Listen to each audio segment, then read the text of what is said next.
चलिए सीधे इस कहानी में चलते हैं। कल्पना कीजिए शहर के एक बहुत ही शांत पुराने से इलाके की, जहां एक छोटी सी घड़ी की दुकान है। इसके मालिक हैं दीनदयाल जी। अब देखिए, वो सिर्फ एक मैकेनिक नहीं थे। उनके हाथों में जो हुनर था ना, उसे आप एक तरह का जादू कह सकते हैं। आज हम जिस दिलचस्प कहानी पर बात करने वाले हैं, उसका नाम है वक्त की धड़कन। और यकीन मानिए, ये सिर्फ कुछ शब्द नहीं है। आज हम देखेंगे कि कैसे एक साधारण सी दुकान के अंदर इंसानी जज्बातों और वक्त का एक बहुत ही अद्भुत खेल चल रहा था। दीनदयाल जी का काम करने का तरीका बाकी लोगों से एकदम अलग था। वो अक्सर कहते थे कि वो सिर्फ घड़ियां नहीं सुधारते, बल्कि वो तो वक्त की धड़कन सुनते हैं। यही वो सोच थी जिसने उन्हें एक आम मैकेनिक से कहीं आगे एक सच्चा उस्ताद बना दिया था। उनके लिए ये घड़ियां सिर्फ लोहे या कांच के टुकड़े नहीं थी। उनके लिए हर घड़ी में एक जान थी, एक धड़कन थी। वो उन मशीनों की टिक टिक के पीछे छिपी इंसानी कहानियों को बहुत गहराई से महसूस करते थे। अब इस कहानी में असली मोड़ तब आता है जब एक शाम बाहर बहुत तेज बारिश हो रही थी और इस शांत सी दुकान का माहौल एकदम से बदल गया। जरा इस सीन को इमेजिन कीजिए। एक तरफ हमारे एकदम शांत अपने काम में डूबे हुए मास्टर जी, और दूसरी तरफ दुकान के दरवाजे पर अचानक एक नौजवान आकर खड़ा हो जाता है। वो बारिश में पूरी तरह से भीगा हुआ था, बुरी तरह हाँप रहा था, और सच कहूं तो वो बहुत डरा हुआ लग रहा था।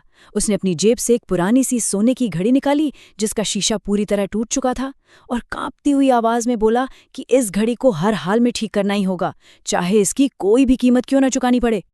अब सोच रहे होंगे कि आखिर इतनी घबराहट क्यों? तो देखिए, उस लड़के पर जो दबाव था वो बहुत भारी था। वो कोई मामूली घड़ी नहीं थी, बल्कि उसके दादाजी की निशानी थी। और सबसे बड़ी बात, उसके पास सुबह 6 बजे तक का ही टाइम था, एक सख्त डेडलाइन। दरअसल उसे सुबह अपनी जिंदगी का एक बहुत बड़ा फैसला लेना था। उसके दादाजी ने हमेशा उससे कहा था कि जब तक ये घड़ी चल रही है ना, तब तक उनका परिवार एकदम सुरक्षित है। इस बात ने उस लड़के के दिमाग में ये खौफ भर दिया था कि अगर सुबह तक ये घड़ी नहीं चली तो उसका परिवार, उसका सब कुछ खत्म हो जाएगा। हालात सच में बहुत गंभीर थे। जब दीनदयाल जी ने अपना चश्मा ठीक किया और उस पुरानी घड़ी को अपने कान के पास लगाया, तो कुछ ही पलों में उन्हें समझ आ गया कि मामला क्या है। उन्होंने एक गहरी सांस ली और बहुत भारी मन से कहा, ये घड़ी रुकी नहीं है, ये मर चुकी है। इसकी पूरी की पूरी मशीनरी गल चुकी है। उन्होंने साफ बता दिया कि इसे सुबह तक ठीक करना लगभग नामुमकिन है। ये सुनते ही वो घबराया हुआ लड़का जैसे टूट सा गया। वो बस रोने ही वाला था। उसकी आंखों में वो गहरा सच्चा डर आप साफ देख सकते थे। लेकिन उस लड़के की आंखों में वो खौफ देखकर दीनदयाल जी से रहा नहीं गया। उन्होंने हार नहीं मानी। उन्होंने वादा किया कि वो अपनी तरफ से पूरी कोशिश करेंगे। अब सोचिए, शाम से लेकर आधी रात हो चुकी थी। बाहर बिजली कड़क रही है, तूफान है, और अंदर एक मास्टर अपनी पूरी जान लगा रहा है। लेकिन ये बिल्कुल साफ हो चुका था कि वो पुरानी मशीनरी अब काम नहीं करेगी। वक्त बहुत तेजी से भाग रहा था। सुबह के 5 बज गए। वो 6 बजे की डेडलाइन एकदम सिर पर आ गई थी। लेकिन लाख कोशिशों के बाद भी उस घड़ी की सुई टस से मस नहीं हुई। वो पूरी रात बहुत ही थका देने वाली थी।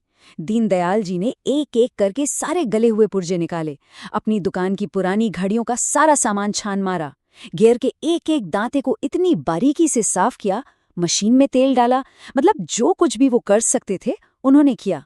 इसमें बहुत ज्यादा धैर्य और हुनर की जरूरत थी। लेकिन नतीजा क्या निकला? कुछ नहीं। ये सारी मेहनत आखिरकार बेकार ही गई।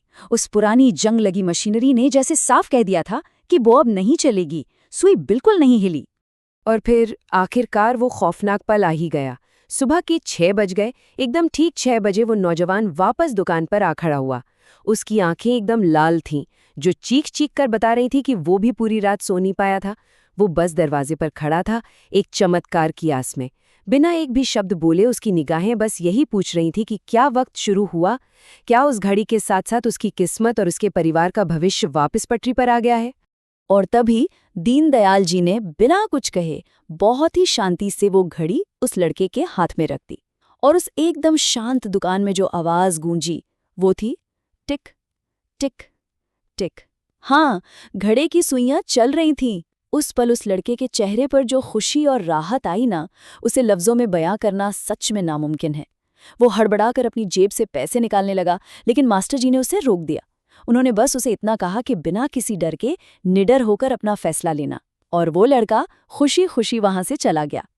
लेकिन रुकिए, यहाँ एक बहुत बड़ा सवाल खड़ा होता है, एक एकदम लॉजिकल सवाल।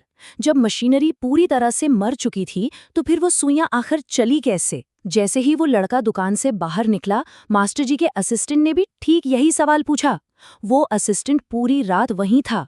उसने अपनी आंखों से देखा था कि वो पुरानी घड़ी किसी भी जुगाड़ से ठीक नहीं हो रही थी।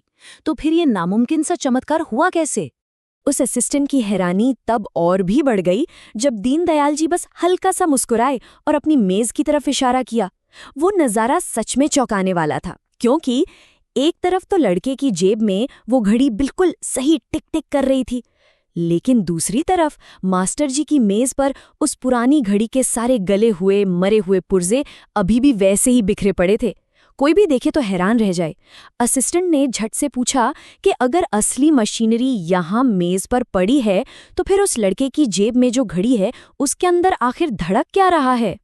और इस कहानी का सबसे खूबसूरत और दिल को छू लेने वाला मोड़ यहीं आता है।